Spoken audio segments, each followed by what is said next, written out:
hunting parties. Sioux Indians had a good reason for forming hunting parties, though. With ranchers moving in and taking their hunting grounds, the tribes faced starvation. Several days before Christmas, the ranchers got word that a party of Sioux had set out on a hunting expedition. Chet Burton and the other ranchers had to leave their families to scout the range.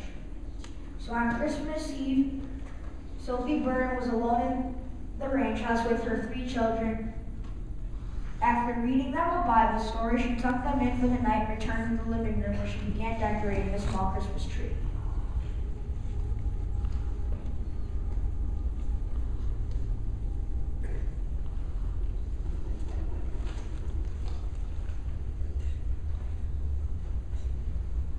Shortly before midnight, the door of the house flew open, and a young brave came inside. Using words and sign language, the young man let Mrs. Burton know that he came in peace. He had been hurt and he had crawled for over a mile to reach the ranch house. The injured Sioux told Sophie that he needed food and a place to stay for the night. Sophie fixed the young brave a bed of blankets in front of the fire and fed him bread, meat, and hot coffee.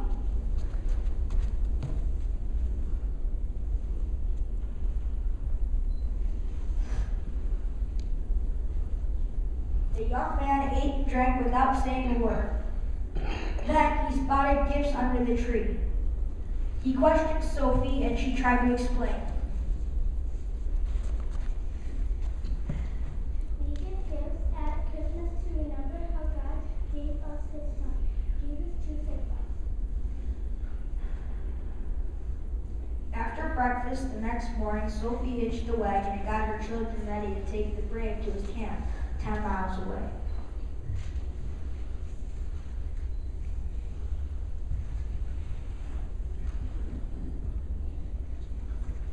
Before they left, the Indian man used a red stone to draw marks on the door of the house. Sophie asked what the markings meant.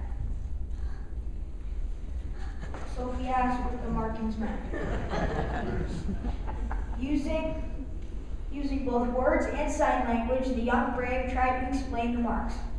But Sophie could only understand that the marks had something to do with the law of his people.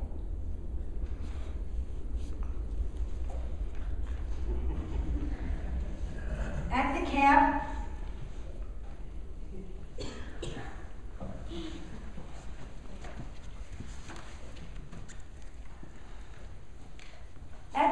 the Indian brave was lifted from the wagon.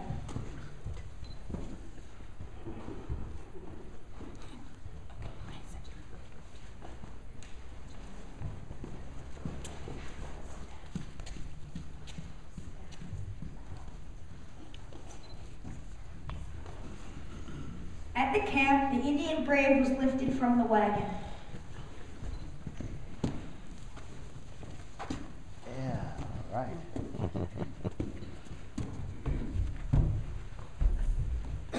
Then, Sophie and the children were told to wait. Soon, a long procession of Sioux Indians started coming toward the wagon. As they came closer, Sophie sensed that the Sioux were friendly.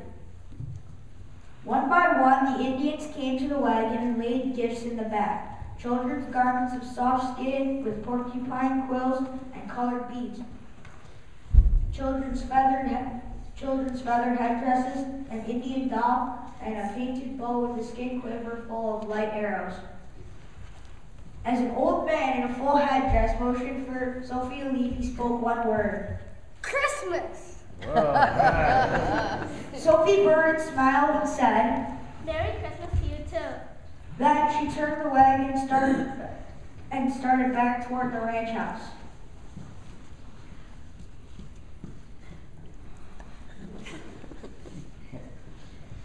She thought about the markings on her door. She thought about the marks on her door and knew that the Indian brave had made them to protect her home. Mrs. Burden thanked God for bringing the Sioux brave to her house. She thanked God for the gift of food she was able to give the young man and for the special Christmas gifts he and his tribe gave her family. That is the story of the Christmas bell.